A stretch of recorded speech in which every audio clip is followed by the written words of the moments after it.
Philo Sud Radio accueille maintenant avec beaucoup de bonheur Guillaume Lévily. Bonjour Guillaume. Bonjour à tous. Bon alors Nolo pluriel, racontez-nous là, c'est par exemple hier c'est la Saint-Valentin, vous avez fait la fête avec votre chérie au champagne ou au Nolo? On peut faire les deux, on n'est pas obligé de les opposer. Ah, mais faire une Saint-Valentin sans alcool? Ah, c'est pas ce que j'ai dit, on peut commencer tout doux et puis finir on prêche la modération depuis très longtemps. C'est quoi Nolo? Ah ben justement, c'est quoi Nolo? Nolo, en fait, c'est une gamme de bases cocktails sans alcool, premium, distillés, macérés et infusés dans la Drôme provençale, dans une petite distillerie. Alors, avant ça, vous avez fait quoi? Et avant ça, donc du coup, moi j'ai travaillé toute ma vie dans les vins et spiritueux. Ah oui? Non, vous avez commencé chez Coca-Cola. Il n'y avait pas de vin et pas de spiritueux. Oh, ça commence très mal, Guillaume, là. Non, on va recadrer. Alors, heureusement qu'il y en a qui travaillent ici. Hein. Après, il y a eu Bacardi et Vranken, c'était beaucoup plus sérieux quand même. Ensuite, début de l'aventure Nolo en 2019, donc avant Covid, tout va bien. Vous vous dites, c'est vraiment le bon moment pour lancer une marque. Après tout, voilà, Nolo, tout le monde connaît peut-être pas encore. C'est N-O-L-O-W pour sans ou avec très peu d'alcool. Quand on parle maintenant de boisson Nolo, c'est de ça qu'on parle. Et donc vous, Nolo pluriel. Alors pluriel, vous l'écrivez au pluriel et au féminin, donc pluriel 2-L-E-S. Vous vous lancez en 2019 en disant c'est le bon moment. Et puis arrive le Covid et finalement c'est pas tant que ça le bon moment. Oui. Et non, c'est pas tant que ça le bon moment. Mais en tout cas, l'idée, c'est de continuer à croire en son projet entrepreneurial et puis de se donner les moyens quand même de mettre en place ses idées et d'aboutir, de récupérer ses premières bouteilles et puis d'aller les vendre après à des clients qui sont attentifs à l'évolution de ce marché. Et comment vous avez fait alcool. pour financer le tout début? Parce que c'est quand même super courageux dans cette boîte. C'est vrai, je l'ai fait en fonds propres à 100%, tête Papa, baissée, maman, un peu sans d'économie? réfléchir, pas du tout, ni papa, ni maman, juste les économies de ces 20 dernières années que j'ai mis sur la table pour créer une marque, Bravo, pour aller en tout cas. chercher des producteurs, les premiers clients, et puis sur un marché émergent. Donc non, totalement autonome. Ouais, Et bravo parce que ça a super bien marché. Aujourd'hui, vous en êtes à 3 cuvées différentes qu'il va falloir nous expliquer aussi parce que numéro 4, numéro 7 et numéro 8. Ce qui veut dire qu'il n'y a pas de 1, 2, 3 et il n'y a pas de 5, 6. Pour l'instant, peut-être. Ouais. Non, mais il y a une explication. Il y a plein d'explications. Alors la première, c'est que les numéros correspondent au nombre d'ingrédients qu'il y a dans la bouteille. D'accord. La deuxième, c'est aussi une façon de les identifier pour les clients. C'est très simple. Je veux le numéro 4, je veux le numéro 7, j'aime le numéro 8. Distinction, différenciation. Et alors, qu'est-ce qu'il y a dedans? justement, Parce que, voilà, il faut Ouais. expliquer puisque ce sont des bases de cocktails, comme vous le dites. Exactement, ce sont des bases de cocktails. Donc il y en a 3. Le premier qui est sorti donc en 2020 après le Covid, c'est un distillat botanique dans un esprit floral, donc pour reproduire des cocktails emblématiques comme les gin tonic par exemple. Le numéro Mais sans 7, alcool, donc on peut les toujours. boire seuls avec de l'eau pétillante ou est-ce qu'il y a une logique à rajouter du gin dans votre Ouais, bonne question.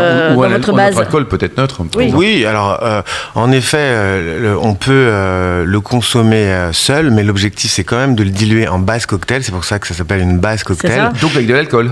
sans alcool. Non, sans alcool. ou C'est avec vraiment une base avec un cocktail. tonic, voilà. Les 3 produits sont sans alcool, distillés, macérés et infusés, et sont quand même à diluer avec, par exemple, des fruits frais, avec du citron, jouer avec bien. l'amertume, jouer avec les épices. David Cobol, vous aimez un peu ces cocktails, tout ça en général? J'ai pas goûté. Je trouve qu'il y a une contradiction dans le nom que je comprends pas bien. Nolo, ça veut dire que ce n'est pas bas. En anglais. Oui. Or que c'est sans alcool. Comment ça donc, s'écrit, Hélène? Je Parce comprends qu'on va pas. peut-être préciser. C'est ce que je disais tout à l'heure, c'est N-O-L-O-W. Oui, No- mais no no, ça alcool. veut dire bas et no, ça veut dire pas bas. Oui, mais C'est une négation Alors du ça bas veut dire alcool. no alcool aussi et low calorie, parce que dans d'accord. les produits, notamment C'est ça. le numéro 4, c'est sans sucre 100%, et dans les autres, ce sont des produits qui sont très je comprends faiblement mieux. Ça sucrés. mérite beaucoup d'explications, Guillaume, sur vos produits. Quoi, hein. Mais la bouteille est convaincante quand vous l'avez en face de vous. Vous n'avez plus besoin d'explications, vous avez juste besoin de glaçons. Oui, Donc, attention aux auditeurs voilà. qui nous écoutent, qui vont venir vous dévaliser. Dans la Drôme, pourquoi la Drôme? Eh bien parce qu'il y a le savoir-faire justement dans la Drôme avec cette petite distillerie avec laquelle j'ai travaillé. J'ai sourcé plusieurs producteurs et c'est vrai que j'ai trouvé dans cette distillerie le savoir-faire pour distiller justement genièvre, gingembre, citron et menthe pour créer le premier produit. Alors, après ce premier produit qui, on va dire, est un simili-gin, Oui. il y en a eu 2 autres, donc. Racontez-nous. Et alors après, l'objectif c'était de jouer avec les goûts en fait, parce que la catégorie du sans-alcool c'est bien, mais il faut aller sur des terrains de goût, notamment les épices, avec celui au gingembre et aux épices, et après sur l'amertume avec le bitter pour aller reproduire des cocktails emblématiques comme les Americano, les Negroni, les Spritz, et jouer avec les saveurs. Bon, pour la partie distribution, alors, donc ça, c'est fabriqué dans une distillerie sympa dans la Drôme, on a bien compris. Les produits sont délicieux, ils ont conquis Hélène Pio, son cœur notamment. Comment on fait pour les vendre ?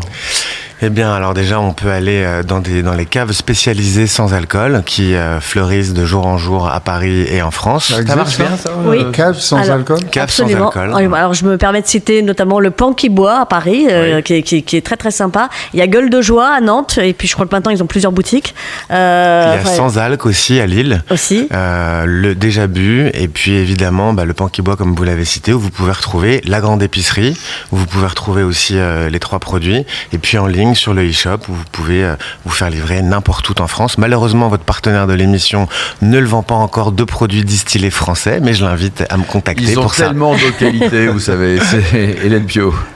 Effectivement. Alors vous citez Lille parce que vous êtes ch'ti, vous êtes du Nord, je crois. Depuis 3 ans. Sinon, j'étais un Parisien et je suis parti comme beaucoup de Alors, Parisiens comment après ça se le Covid. passe chez les ch'tis, là ? Vous êtes basé où ? Moi, je suis basé à Lille, à Marc-en-Barœul exactement, et je travaille avec beaucoup de clients à Lille qui justement veulent des alternatives dans leurs cafés, hôtels et restaurants, dans ce réseau de distribution du CHR.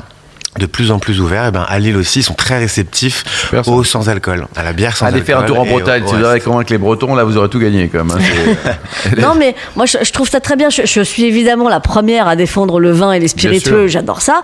Mais je trouve très bien qu'il y ait autre chose qui existe à côté. Nous sommes d'accord, nous aussi. Bon, faut pas qu'il y ait de dry January en février, en mars, en machin, mais une fois de temps en temps, c'est bien aussi, non ? Vous Oui, vendez bah, beaucoup plus à cette période, je suppose. Oui, il y a une grosse dynamique de vente en effet à cette période avec les dégustations en magasin, les réseaux sociaux en activité.